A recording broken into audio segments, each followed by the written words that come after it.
ለፍቅራቸው ሲሉ ብዙ ዋጋ ከፍለዋል ሁለቱም።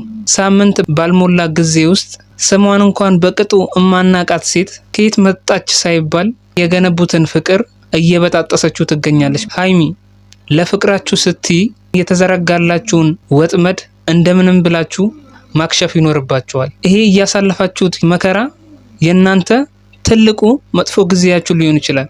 እናንተ በትዕግስት ተሳስባችሁ አይዞሽ በመባባል ይህንን መጥፎ ጊዜ ማሳለፍ ይኖርባችኋል። ምክንያቱም እናንተ ካልተደጋገፋችሁ በመሃላችሁ ያለው ፍቅራችሁ ንፋስ ሊወስደው ይችላል። ፍቅራችሁን ማዳን አለባችሁ። አሁን ከአቅሟ በላይ የሆነው ሃይሚ ነች። ነገሮችን ሁሉ መቋቋም እያቃታት ነው። ባልጠበቀችበት ቦታ ነው በቃ ነገሮች እየመጡባት ያሉት። እንደምንም ብለሽ ለመረጋጋት ሞክሪ።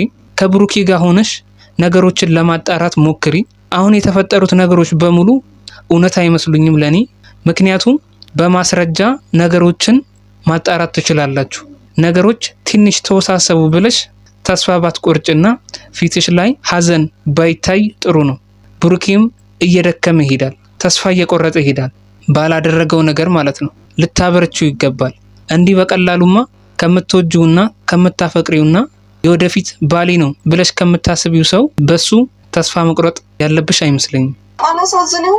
በማየውን ተስፋ ስኖር አላሳዝንህም? ስለምወድ ብቻ የግዴኔ ካልሆንክ ብዬ ከማንም ሰው ጋር መጣላት አልፈልግም። እየወደድሽው መለየት የለብሽም። ምክንያቱም ላንቺም መጥፎ ጠባሳ ነው የሚሆነው። ላንቺ ብቻ ሳይሆን ጠባሳው የሱም ጠባሳ እንዲህ በቀላሉ የሚጠፋ አይሆንም። አንድ ፍቅር ብዙ ፈተና ሊገጥመው ይችላል። ከሚያጋጥማችሁ ፈተናዎች በሙሉ በጣም ትንሹ ሊሆን ይችላል። እናንተን ወደፊት ከሚያጋጥማችሁ ፈተናዎች መሃል በጣም ትንሹ ፈተና ሊሆን ይችላል። ይህንን ነገር ደግሞ አብራችሁ ነው ማለፍ ያለባችሁ። ትዕግስት ያስፈልጋል። እርስ በርስ መተሳሰብ ያስፈልጋል። በብሩኬ ተስፋ ከቆረጥሽ ነገሮች እየተበለሻሹ ይሄዳሉ።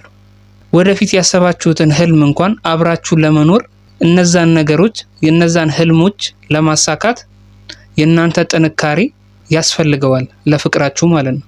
እርግጠኛ ነኝ በእናንተ ላይ እየተደረገ ያለው ነገር ሴራ እንደሆነ እርግጠኛ ነኝ። ነገሮች ተቀነባብረውባችሁ ነው። ብሩኬን ለስንት ዘመን ታውቂዋለሽ? በጣም ለረጅም ጊዜ። ስለዚህ ይሄን እምነትሽን ደግሞ ባታጎይ የተሻለ ይሆናል።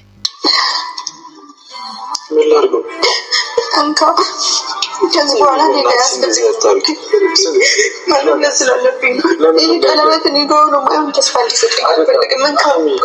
ሃይሚ ምን ሆነሽ ነው ግን?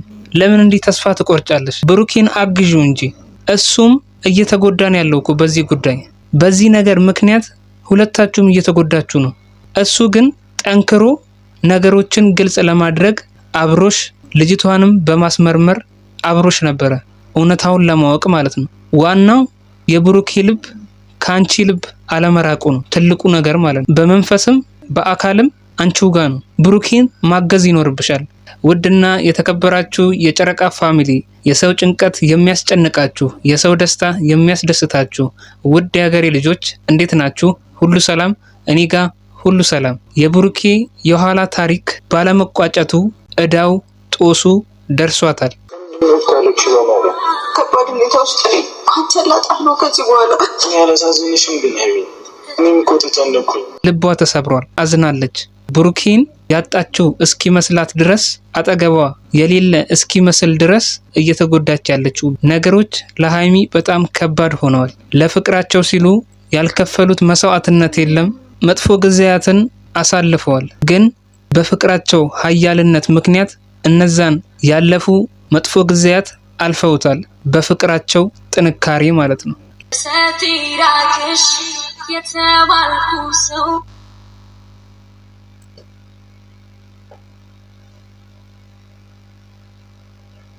እንግዲህ የዛሬ ቪዲዮ ይህን ይመስላል። በሌላ ቪዲዮ እንገናኛለን። ቻው።